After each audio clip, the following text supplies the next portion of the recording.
We're live on YouTube in a moment. I'm just trying to kill one bird with a stone, the same stone essentially, so that I don't have to worry about the recording conversion. So good evening, everyone. My name is Demi. This is Crypto Pulse Weekly. This is Crypto Pulse Weekly with Dr. Demi. This is a series of weekly broadcasts that will happen going forward. So you can consider us as your hub for updates on cryptocurrencies, and we'll provide some services in making you get a hang of it and make sense of it all.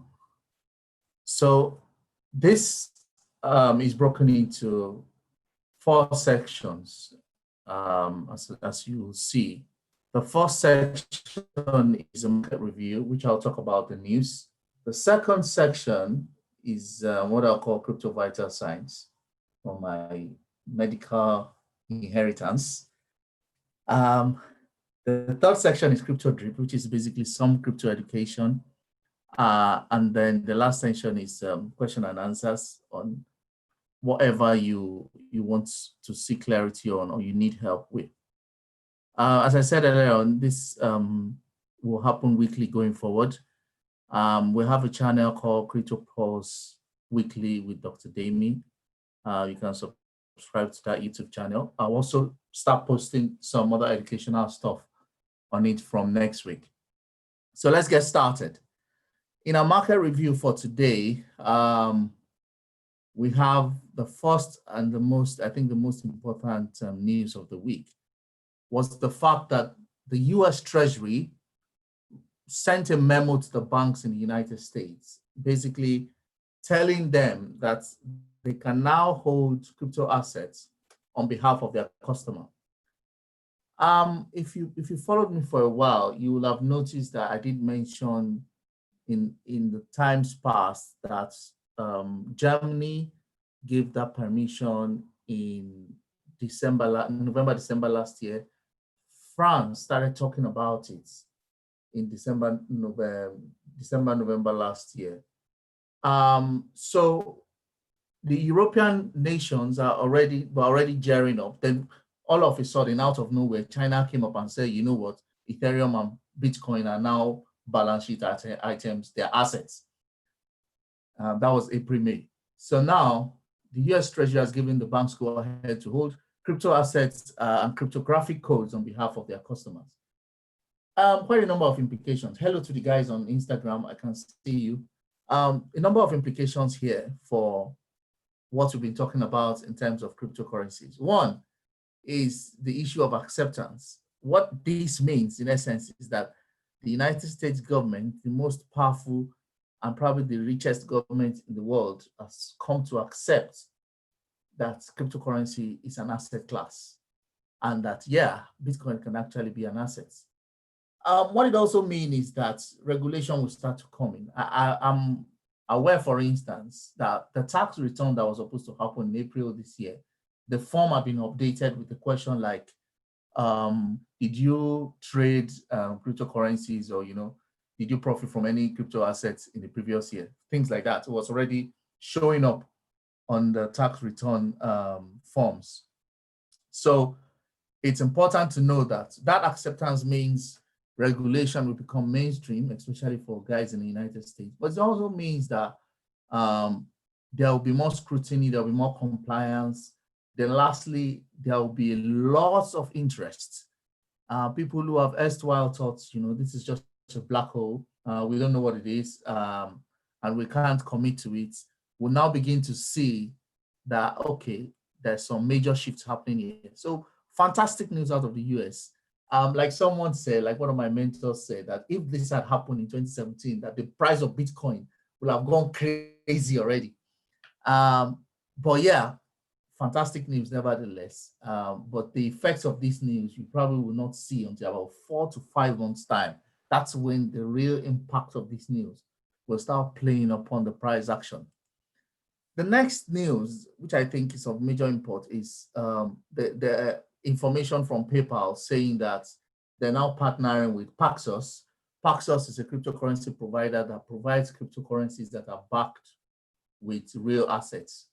So for every Paxos you have a fiat currency behind it. So you have Paxos Standard, which is matched to the US dollar. You have Paxos Gold, which is matched to a bar of gold, which is about, is it a bar of gold, an ounce of gold, which is about 1,705. So Paxos Gold essentially tracks the price of gold. So PayPal initially said they were going to start offering cryptocurrencies to their customers. Secondly, they came up and said, you know what, we're going to partner with Paxos. Since Paxos is already in the mix, we're going to partner with Paxos to provide us that service. Again, when we talk about news, we talk about the impacts and what it means for a layman. What it means is that there will be mass adoption. Mass adoption meaning PayPal has 325 million customers. If you count both PayPal and Venmo customers, Venmo is also owned by PayPal. Now that's 325 million unaccounted for customer. Probably, let's say even 20 of them were probably involved in crypto before now. So you still have about 300 million plus of customers coming into the market, because what will then happen is they will function as brokers to sell cryptos to their customers. Now, for the uninitiated, you'll be getting a service from PayPal for which you are paying. So you will be getting crypto from PayPal, of course, at a premium, but with the backing that, okay, it's PayPal, so nothing can go wrong. But what it means on the underlying market itself, which is the cryptocurrency market base, is that price will explode because market capitalization will definitely go through the roof. I'll talk about that in later slides. The next one is that because of this unprecedented demand, it's going to aggravate the effect of the Bitcoin halving. Also, under Crypto Drip, I'll talk about Bitcoin halving and what it does to price of Bitcoin and the cryptocurrency market. So Bitcoin halving is like the initiator and the controller of the market cycle for cryptocurrencies. I'll talk about that later, but this kind of demand automatically increases the impact of the Bitcoin halving. Then secondly, what this means essentially is that we're set to make supernormal profits from what I call altcoins. Altcoins are other coins apart from Bitcoins. And the reason is not far-fetched. I'll tell you the reason in a very short while. In other news, as I said earlier on, this is just for the benefit of people who have not been with us before. Beginning of the year, I said the dollar had lost 97% of its value. Then coronavirus damaged the world economy so much that it will not recover for a while.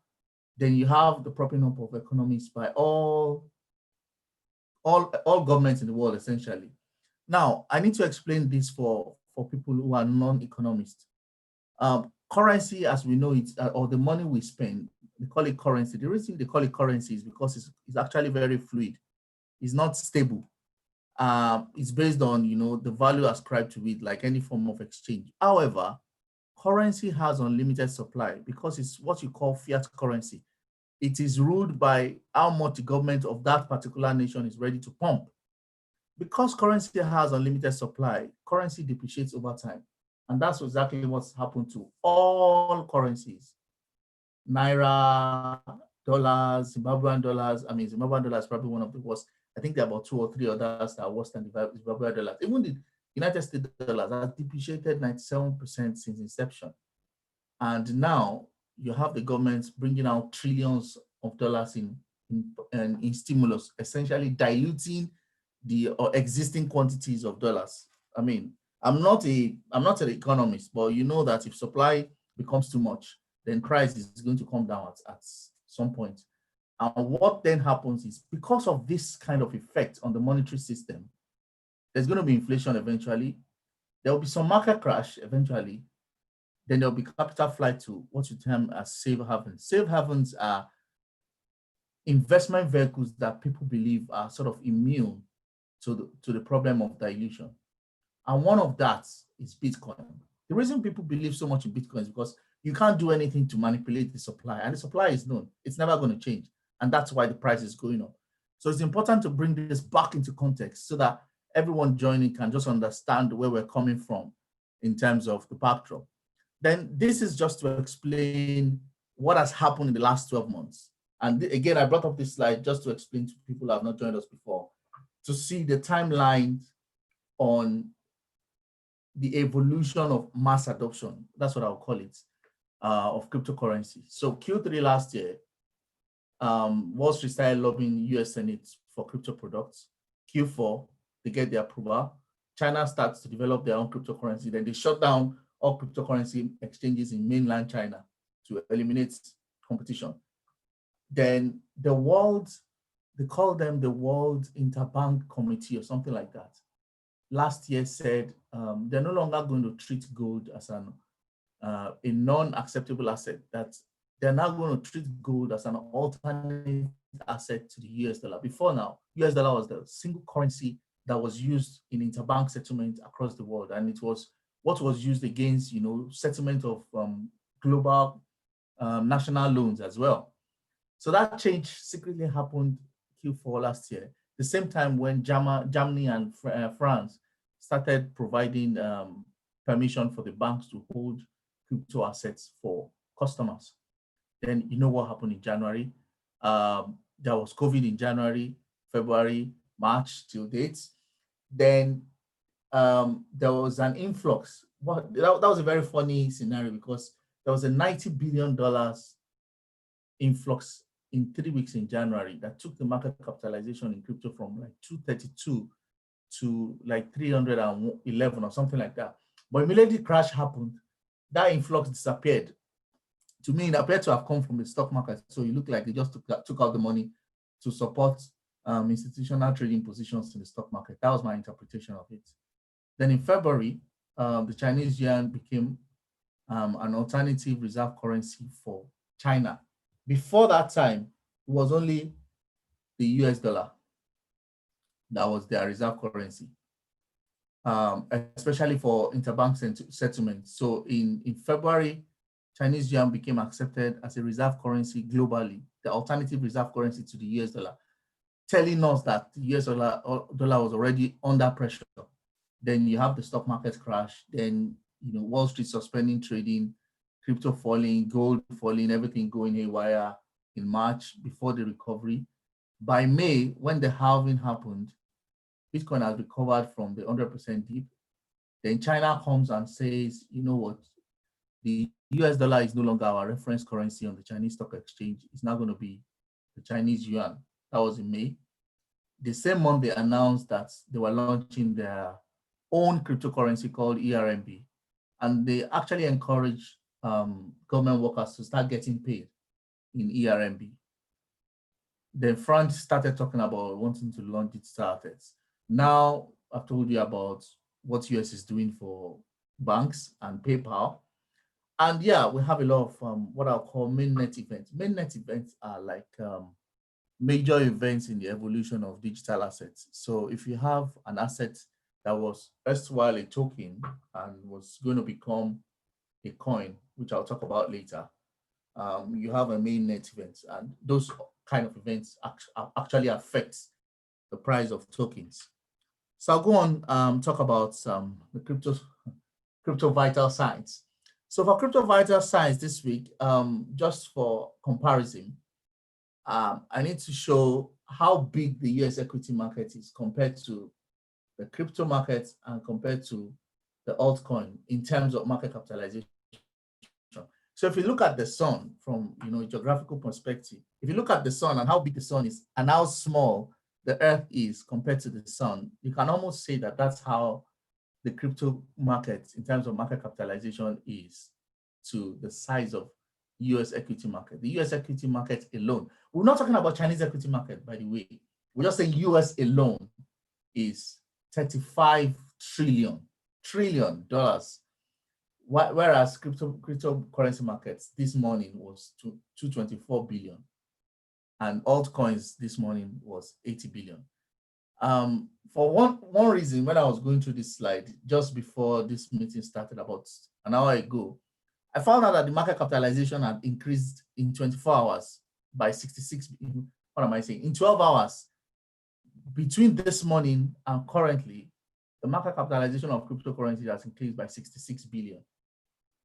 So it's no longer 224, it's something around 290 something right now. I mean, that's just today.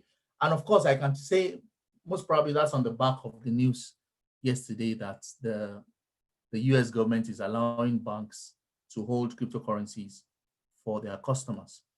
So it all smells, in terms of vital signs, it all smells of massive adoption coming.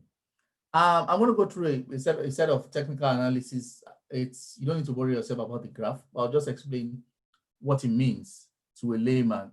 This analysis is called Bitcoin logarithmic growth graph. It's like it's like a normal graph.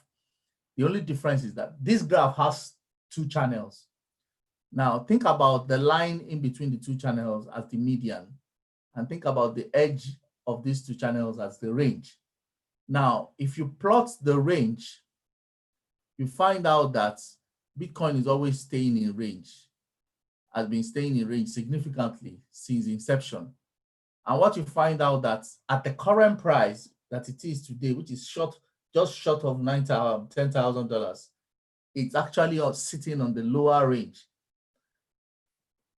That's one. Secondly, this brown line is an indicator. It's a technical indicator called oscillator. An oscillator is something that goes back and forth.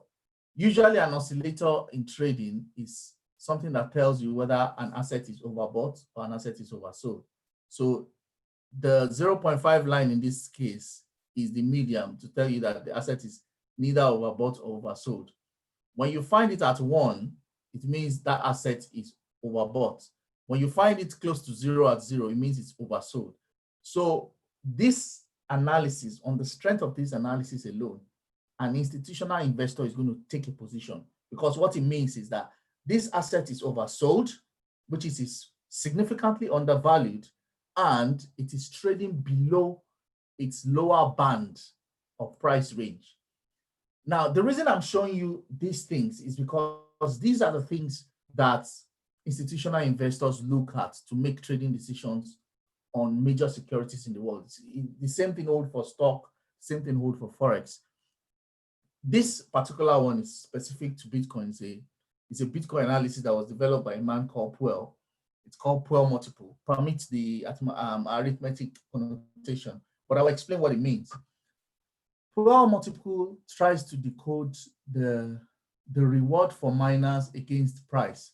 The reward for miners is this brown,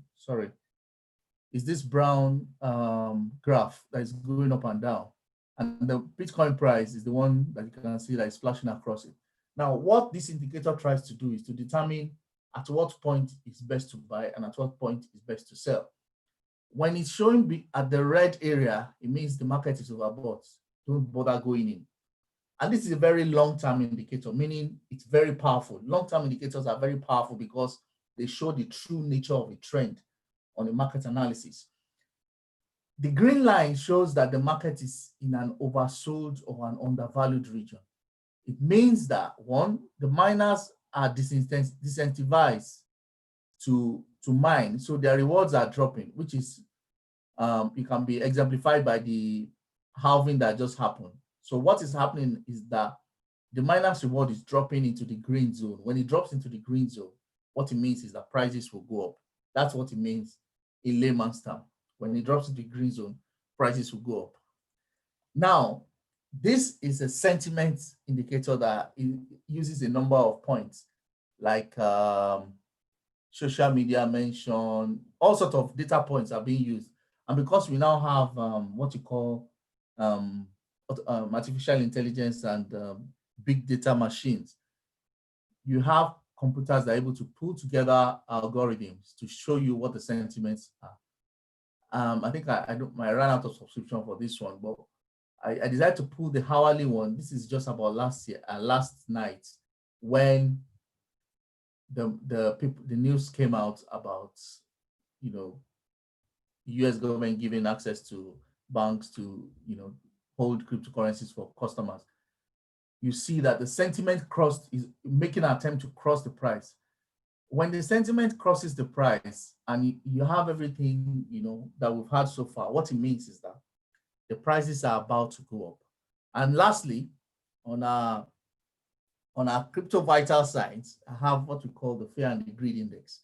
The fear and the greed index is also another sentiment indicator that tells you how the general sentiment is about Bitcoin. So it's usually between fear and greed. When you see that the market is going towards the left, it means people are very risk averse and there's a lot of fear. That is a very fantastic buy zone because it means everybody is afraid. Remember what I say that, be bold when everybody is afraid, then be careful when everybody is excited. Then if it goes extreme to the right, to the green, extreme green, it means that, the market is extremely greedy. That's 100%. If it goes 100%, then, and it goes like that for a long time, maybe on a long term basis, maybe like for the months or for a set of months, it means that the market is eventually oversold. So this is just another sentiment in there to tell you where we are in the market. So for me, based on this analysis, now is the time to bite the bullet, or enter the market. If you're already in the market, fantastic. You're in good stead. Just hold your positions. If you're not in the market, now is the time to buy. You may never see these prices again for another 1 or 2 years at the minimum, and it may never come back again because the last bull run of the cryptocurrency explosion happened because of individual greed, because people were getting to know about crypto. This bull run is primarily going to be driven by institutional investors and institutional greed, and that is on a scale that has never been seen in this market before. If you remember the last 3 slides that I shared with you, talking about the market capitalization of US equities in trillions and the cryptocurrency market's capitalization less than 300 billion. If 1%, no, let me say 5% of US equities market enters into the cryptocurrency market, it will blow it through the roof because it will be like between 200 and 300% of what it is today. So if you're still thinking about it, now is the time to get in. In this section of this broadcast, we talk about information for people who are new to crypto, and I call it Crypto Drip. In this section of Crypto Drip, I talk about the difference between a coin and a token. Many people don't know the difference, and it was until somebody brought it to my attention during the week, and this is somebody I felt, will have known a lot more, that I realized that, yeah, many people might not realize that, there's actually a difference between what you call coins or tokens. Now, coins are a digital asset that have their own network or blockchain, while tokens are digital assets that sit on another blockchain or network. Now, to break that down in layman's terms, remember this whole crypto thing is electronic money, quote and unquote. And it's not just electronic money, it's internet money.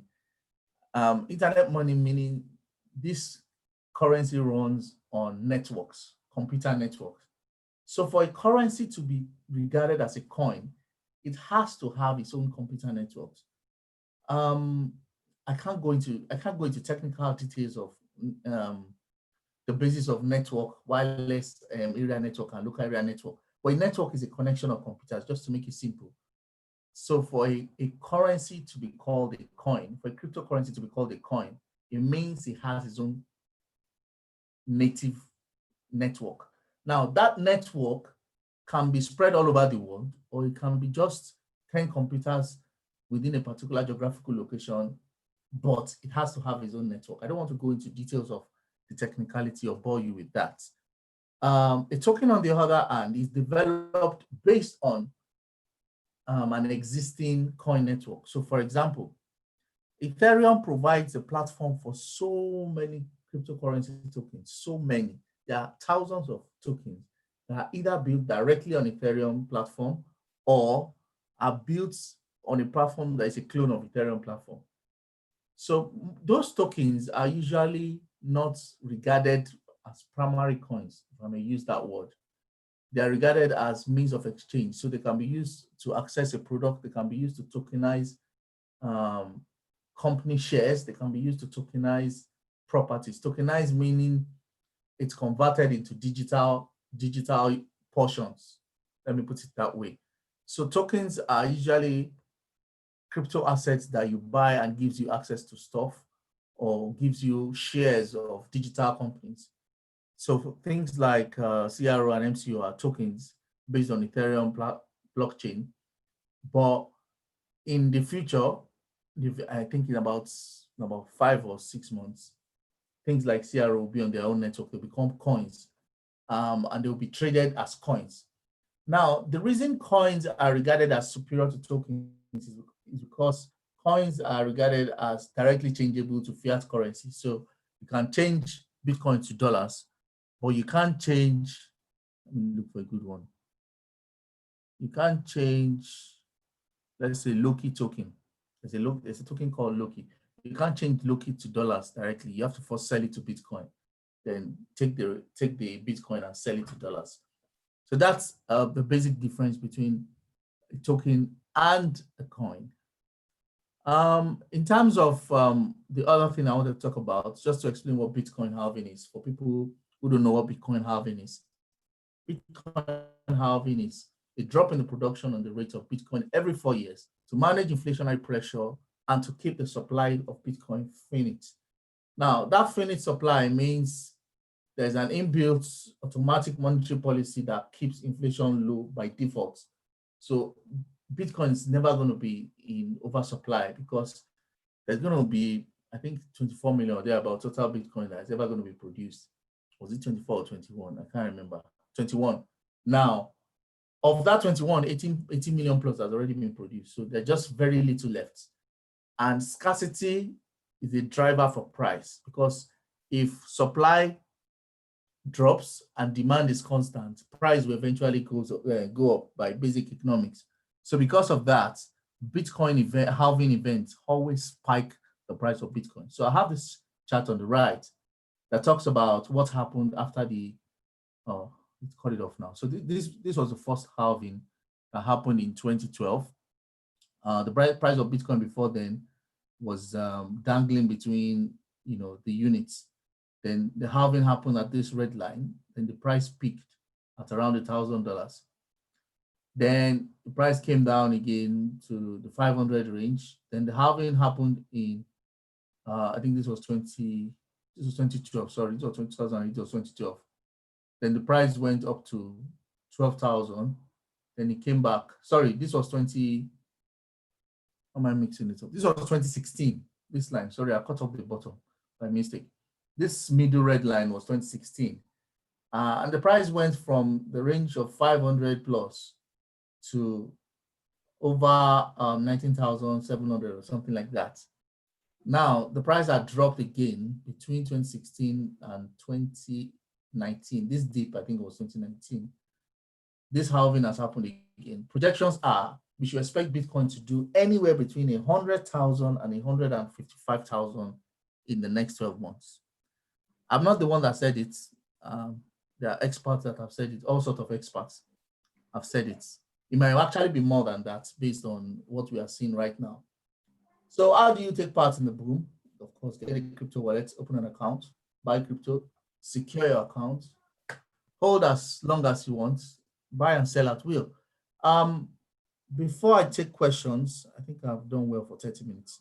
Before I take questions, I talk about Ruby Steel Card and I talk about MCO. The reason I talk about MCO is because MCO allows you to invest in crypto from the comfort of your phone on crypto.com app, and it allows you to hold your investment and you can keep, as long as you secure your phone, you can keep your investment safe, and then you can spend using the MCO debit card, especially if you're in UK or Europe. Sorry, Europe or US. I think Canada is just going to be launched in a few months or a few weeks. Then as long as you have the card, you have 300 staked. So this 300 is actually for about 50 MCOs, which needs to be held in fixed deposit for 6 months. But the good thing is, as I've told people, MCO is one of the nominated top performing coins for the next 18 to 24 months, because MCO is actually like buying shares in crypto.com. And unlike CRO that I've told many people about, MCO is very limited in supply because it's tied to the company's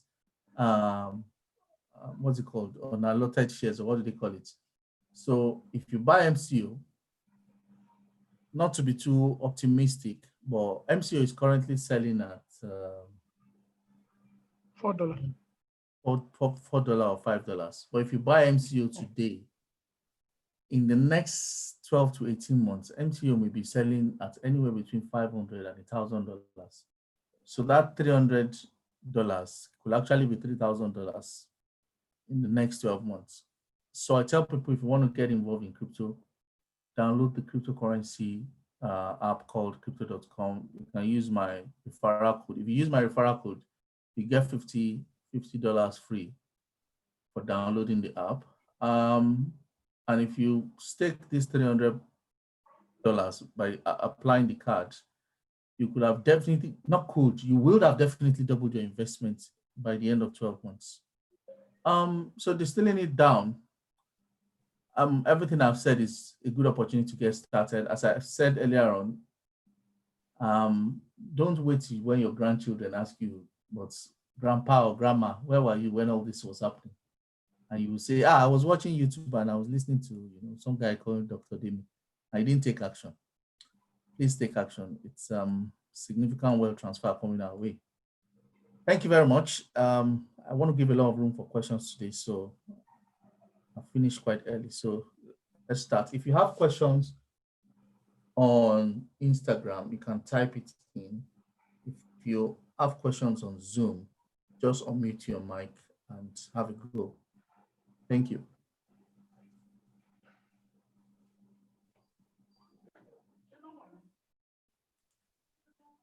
Dr. Leary, your mic is on.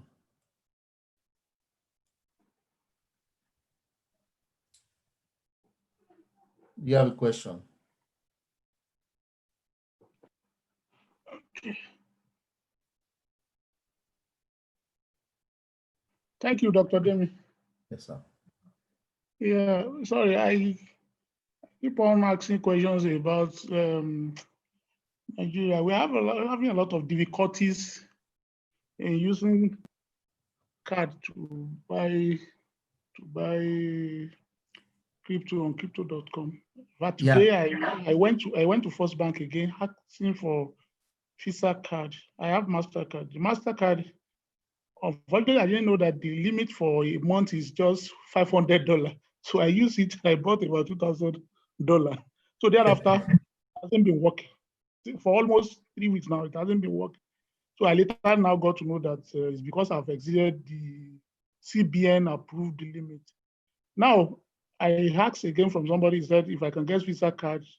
I went there. They said it won't be ready until maybe anytime, maybe not less than a week. So all these things, I don't know. Sometimes we will see opportunity that one can just dive in and take advantage of. But you decline, the cards will be declining. GT card hasn't worked. Then which other one? UBA wasn't working, and all those things. So it's like one is being frustrated. The other, I sent you a WhatsApp maybe 4 days ago that if you can link me up with any group you have there where I can just pay individual and I will. I will. Unfortunately, again today, in fact, this country is frustrating. I have locked up some foreign currencies. I got there. They said I can't withdraw. Are you serious? Honestly speaking, I have a few dollars somewhere, and I went to Eco Bank. They said I should go to, maybe if I have opportunity of going to Lagos, if I can go to the headquarters, probably I may get. I'm telling you, they said it's not available. That is not that they won't give. That is not available. Wow. And the money is there, depreciating every day. So if we can get trusted individuals that one can relate with, and they will credit you with Bitcoin. So that's why I prefer Binance to all this. Binance, I've been using my card to just transfer. Transfer or whatever, and they credit me, and I convert it to Bitcoin from Naira. So Are they still doing that though? Are they still selling Bitcoin to Naira? Yeah, Binance, you pay in Naira, they give you you now exchange it to appropriate amount of Bitcoin. And it's very easy. You can spend up to 18 million at a time. Yeah, Binance partnered with with Wema Bank. They're using Wema Bank. So that's the one I've been using. Yeah. They will charge you. Unfortunately, they just charge you 150 naira. Well, I mean, I didn't know that Binance is there. I watch it on YouTube. A guy just did a video, and now you can. Because Nigeria doesn't have very good ratings globally right now. So even the banks, I'm sure they are struggling with interbank settlement with other countries right now. Yes, it's except true. The ones that have, even those ones they will have to try the ones that have foreign branches, so like First Bank, Zenith Bank, GTB, but they will still struggle because the volume of the demand for foreign currency is not matching, what they have. So it's a struggle, and because in cryptocurrency.com's roadmap, they're probably not going to get to Africa until later next year. Okay. So it's a bit difficult to buy direct. It's a lot easier for guys in continental Europe and US to buy direct on the app.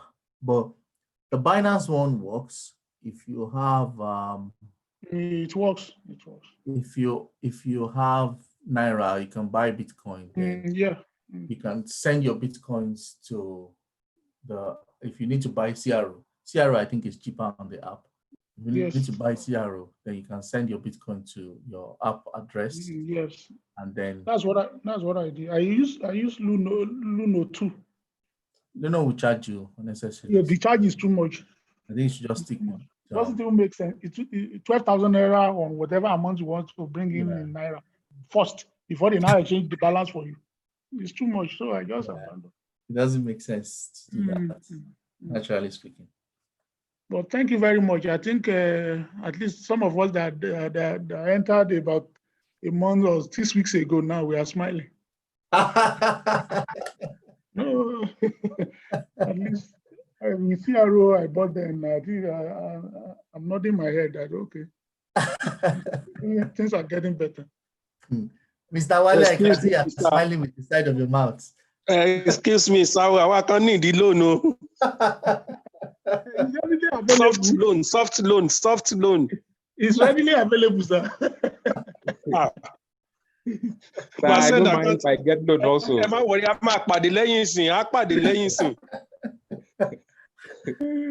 mind if I get loan too. Who is talking? It's Femi, sir. Sorry. No problem, sir. Application Demi ló kọ́kọ́ wọlé o ẹ̀gbọ́n. Mo wà lẹ́yìn náà, sir. Mo wà lẹ́yìn. So generally speaking, in terms of overall sentiment, I think CRO is going to move up again, apart from the incremental movements we are seeing. I think CRO is going to move up again over the coming months. One, because, like I pointed out to AY earlier on, then was that there's institutional interest in crypto.com. So, and when you have institutional interest in a particular what you call asset class, because they can't, so if they have, let's say if they have 10 billion that they wanted to invest, they are not able to invest that 10 billion. It's not like, it's not like investment in the company. If they are buying on the market, they can't buy the 10 billion at once. So what institutional investors do is what you call layered buying or tiered buying or ladder buying. which Okay. means they buy in small increments. And because that also saves them the cost of scarcity. If the scarcity, how do I put it now? Let's say that the overall amount of sellers on the market today for Crow, for instance, or for CRO, they want to sell 5 million CRO. Then an institutional investor comes and wants to buy 55 million. There is no 55 million in the market. So if he buys the first 5 million and some crazy guy has set his price at $20, that means the price is going to go from 15 cents, what it is now, to $20. So to avoid that kind of price hike on them, institutional investors will just be pushing in the money in bits. And that's why you see Crow taking steady increase day on day, so that people who are interested in selling, they can buy off them, and the price goes up to the next level. They buy off those ones and the price goes up to the next level. So long-term advice, I'm not selling Crow until Bitcoin explodes. That's my personal position. And that's obvious, because until Bitcoin actually moves to his level, I can't say what the full potential of CRO as a token is. Somebody asked me a question, Sitachula asked me a question about the implication of the mainnet on the price token. Yeah, so for Elrond, it's one of the things that have been driving Elrond's price crazy. Elrond's price, in fact, I think I only took part in the earlier part for Elrond. I sold off my stakes earlier on. But looking back, Elrond has done over 300% in the last 6 months. Well, part of the driver was that a game was built on the new Samsung phone that's running on Elrond, or was built with Elrond, something like that. So that's hype around the new phone and the fact that they were moving to their mainnet started driving the price, and that's what's been driving the price. So for Elrond, the price is probably, there are two ways, depending on how the market views Elrond. After the mainnet, people can sell off shortly, and the price will crash. Then people who are now interested in holding for longer term can get into the market. Or the price will not come down. It's currently consolidating and trading in ranges, almost on a straight line. Or the price will remain that way, and after the mainnet, the price will start going up, because then it becomes more valuable, because now Heron has its own blockchain. So for CRO, it's the same thing. They've not publicly announced, apart from that video when their CRO, their CEO was talking to Altcoin Buzz about, them planning for early Q4 or mid Q4 to launch their mainnet. They've not publicly announced it. But when they announce it, you can be sure that the market is going to go crazy on CRO. But I think they have one of the best, in fairness, I think they have one of the best cryptocurrency products on the market. They seem to have done their homework, and they seem to have they seem to have it together, and they're very level-headed in their approach. They seem to be very conservative as well. So they might go very far. So on the strength of the company itself, I project that CRO may do, before Bitcoin does 100,000 plus, CRO may have exceeded $1 or $2, definitely. So I hope I've answered that question. Ibra, you have a question? Yeah, I've got a question. Yeah. I know, well, we all know the kind of fear or the kind of perception people do have with regards to the cryptocurrency space. Yeah. And so we're coming to, because I know you've been talking a lot about crypto.com, the token. What due diligence have you done with regards to the entity itself, that's crypto.com, the people that manages this entity, Okay. And because I know with the CEO, because I know you made mention the CEO, because I know sometime back he was CEO of a company back in Hong Kong, and and this company went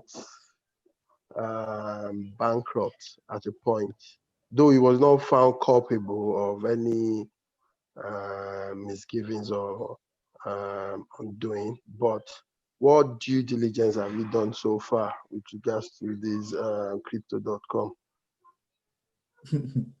Okay, well, in terms of due diligence, let's talk about due diligence. One, crypto.com started out as Monaco way back in 2016. And then they were trying to basically create a digital bank that took people off the traditional banking and gave them more control. Monaco did not fare too well because maybe because the name sounded too, if you know Monaco, Monaco is the home of the rich people in France. Yeah. So maybe it sounded too elitist for most people at the time. The card wasn't getting adopted as they felt it would. Then they made a switch in their strategy and bought the domain name called crypto.com. That domain name used to belong to, the guy is part of that team. I can't remember the guy's name, but he's part of the management team of crypto.com now. They bought the domain name for about 10 million or thereabout $10 million or more. With the intention of becoming the number one, one-stop shop for cryptocurrencies. In terms of executing their roadmap, I'll give them 100% plus self, because not only have they been able to, bring that to life through the app, they've also ensured that in terms of compliance, they're probably one of the most compliant cryptocurrency companies we have on the market. They're regulated in more than 6 regions right now. So they're regulated in the UK, they're regulated in Europe, they're regulated in Hong Kong, they're regulated in Singapore, they're regulated in the US, they're regulated in Canada. So, and it takes a lot to get regulated as a securities company in any. They are insured by Lloyd's. In any one of those. So that in itself is a significant step. Secondly, they have, insurance backing. Lloyd's is one of the biggest banking group in the UK. There is transgenerational wealth that has been lost into Lloyd's. They are probably worth trillions of pounds. So they are insured by the Lloyd's insurance group. Apart from that, the strategy to migrate from being an Ethereum token to a cryptocurrency itself, it's a massive game changer. Now, in terms of due diligence, I think they crossed the bar. From my own personal perspective, I'm a risk taker, so maybe I'm not too adverse to risk taking. But in context, like they say in business school, that strategy is always in context of your environment and the situation that you find yourself in. In the context of the market we're in right now, we're in a bull run. And to exemplify that bull run, we're going to do something. Maybe next year I'll create a token just to exemplify it when cryptocurrency has gone crazy. That token will not do anything. Just create the token and just put it on the market. People will buy it because the market will go crazy. So when you're in a bull run, every single crypto asset, whether it makes sense or it doesn't make sense, it just sells. In the last bull run, there was a company just inserted blockchain into part of its company, and its stock was selling out on the New York Stock Exchange in 2017. So people and institutions throw due diligence out of the way when the bull run starts to hit, because there's so much money to be made. I mean, think about it.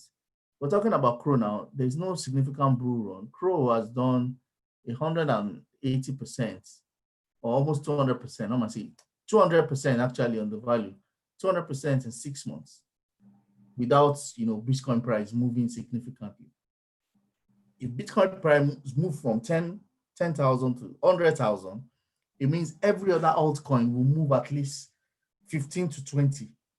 Some will move 100 times. So in terms of due diligence, I think unless maybe something bad happens to the whole team, maybe they all die in a plane crash and they lose direction. That's what you consider an act of God. Unless something like that happens to them. I have prayed to God, and God has told me that they won't crash. I join you. Unless something, he says he joins you in that prayer. Unless something like that happens, Thank you. there's And it nothing. will not happen. There's nothing. Amen. And practically, let me put it in context for you, Ibra. So CRO, which is the utility token of crypto.com, was created last year. CRO had a market capitalization of less than 500 million back in February. It was barely in the top 100 back in February. CRO is right now in the top 10 on crypto market. Let me show you. There's no point talking. CRO has gone from number 90 something to what's it called? Number 10 in the cryptocurrency. I mean, by market capitalization. In fact, at some point it was on number 9. This is what I'm saying. See, this CRO, 2.1 billion. This is like 2.6 or 2. By 2.6 billion in dollars. I'll change it to dollars. You see what I'm saying? Yeah. So when you take Bitcoin and take Ethereum, Theta is not really part of them. So you remove Theta from it, take Bitcoin, take Ethereum, take XRP, Bitcoin Cash, and the old Bitcoin fork. The only one above it is Cardano and Litecoin that are far above it. You see, Binance Coin, Crypto.com, and Chainlink have been struggling between 9, 10, and 11 between themselves in the last 3 weeks. So for an asset to have gone from less than, remember what I said, less than 500 million in market capitalization to 2.7 billion. That is massive. On any good day, that is massive. And the only thing it tells me as a long-term trader is there's significant institutional interest in crypto.com. And when you look at everybody in this space, in fact, let's take Chainlink, the top 12. The only token that is poised to actually stand in the gap and bridge the gap between digital assets and fiat currency is crypto.com. Ethereum is a platform, it's almost like Bitcoin. XRP is not yet decided, on what it wants to do. But in terms of a company that stands as central and pivotal to crypto mass adoption, I think you should watch out for crypto.com coin. The other coin is somewhere down below. I'm not even sure it's still there anymore. It's not there anymore. It used to be like number 2, but it's not there anymore now. MCO used to be number 3, but you can see a lot of guys have come up on MCO. But watch out for MCO. MCO is actually tracking crypto.com's share price. So whenever they release their financial results, you can expect MCO to start pumping massively. But having said that, their conversion from token to currency, to coin, by going on mainnet, sometimes in Q4, it's a significant first step in cementing their position as the number 1 crypto mass adoption assets. So yeah, due diligence done, confidence level 100%. As I said, except there's an act of God, there's nothing to worry about. And generally speaking, just as a side note, you see, any crypto you buy now, whether it makes sense or it doesn't make sense, whether it has meaning or it doesn't have meaning, all that has to happen is for the price of Bitcoin to go up. The price of that coin will go up, because Bitcoin is the reserve currency of cryptocurrencies. So whatever happens to Bitcoin automatically affects all the other cryptocurrencies. And because all the other cryptocurrencies are denominated either in Satoshis, which is the one for Bitcoin, and GUI, the one for Ethereum.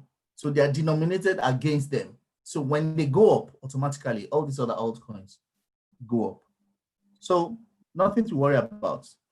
As I can hear that some prayer warriors have already prayed for them, so we can rest assured that no bad thing will happen to them.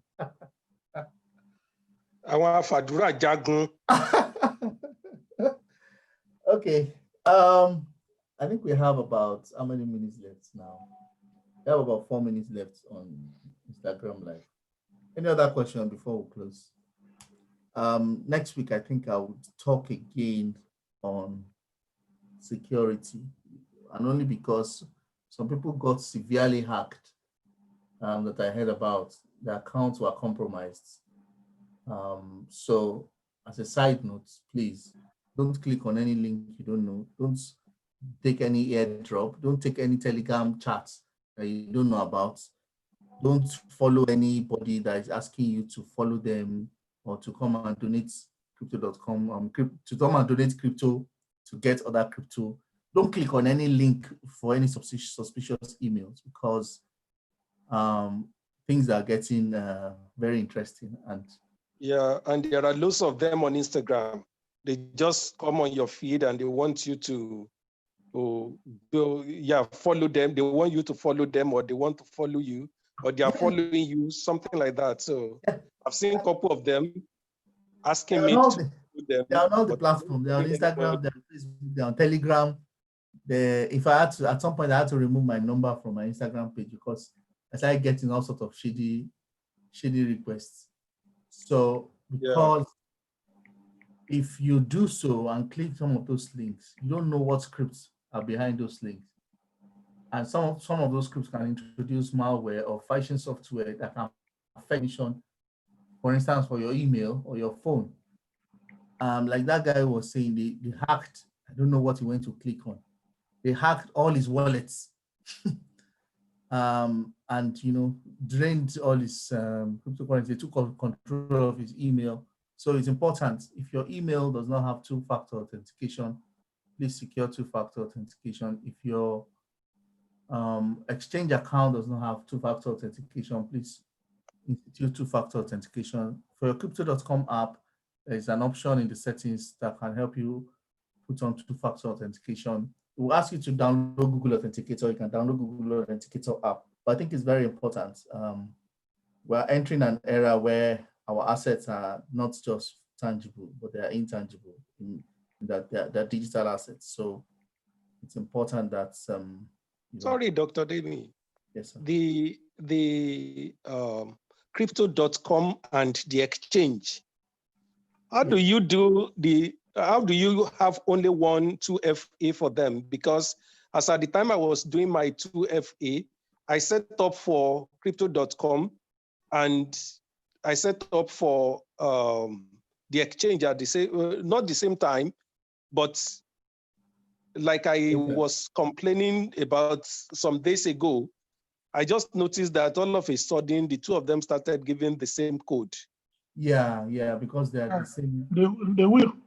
They are the same. They are generated by the same generator. So, but interestingly, if I get to where I want to do a transaction, if I go on it, by the time it's asking for 2FA, before I go back to my authenticator and see the code and take it or copy it down or memorize it and get back to the position where I was on either crypto or crypto.com, I mean, it takes me back to the dashboard where I have to log in again and start maybe the transaction I wanted to do. And by then, it's not going to accept it's just 30 seconds. It's 30 seconds. So, and there is no way you can make 30 seconds within that, having to start What kind of phone do you use, sir? Samsung. Okay, I was going to say, if you use iPhone, I use iPhone, I use facial recognition. Facial recognition makes my authentication faster. So when I'm switching between the Google Authenticator and the app itself, once I go to the app, once you tap on the app, it copies the number. You tap on the number on the app, it copies it automatically. You can go back to it. So you don't need to memorize it. Another point. On your Google Authenticator, once you tap on that number, it copies it. Then when you flip back and you tap on the input field, it shows you paste. Then you can paste the number and go. So to speed up that process for you, one is to tap on the number instead of trying to memorize it. Second is try to use biometric authentication like your fingerprint or your face. I think Samsung should have one of those two. I can't remember. So that makes it faster because then you don't have to be typing in your own passcode each time you want to get in. Then you're able to, then you know that the thing has this timer that shows like full circle and till the circle is exhausted. Yeah.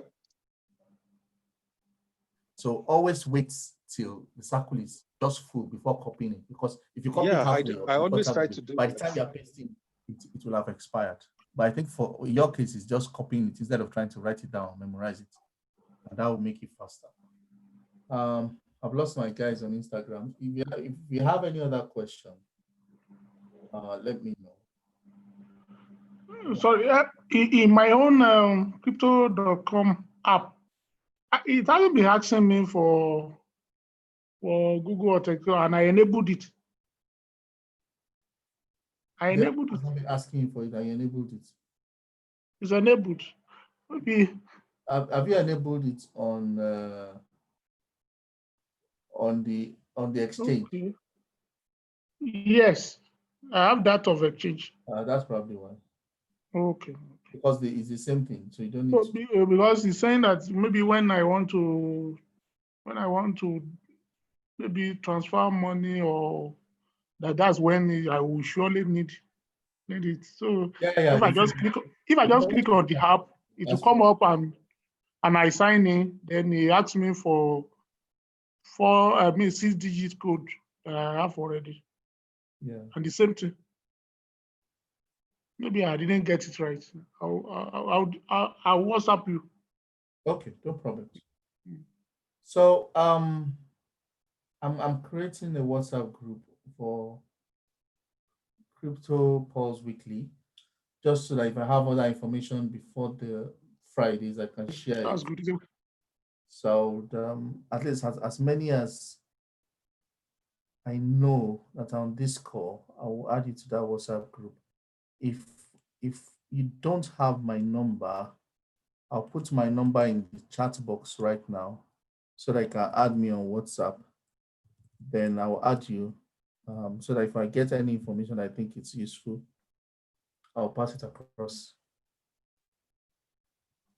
I know why AY came here late today. I was on the road, It's a lie. You went to go and deposit the CRO that Dr. Demi gave you somewhere. Well, mo fẹ́ kó yé ni so that a lè tó pín. Wàhálà dé.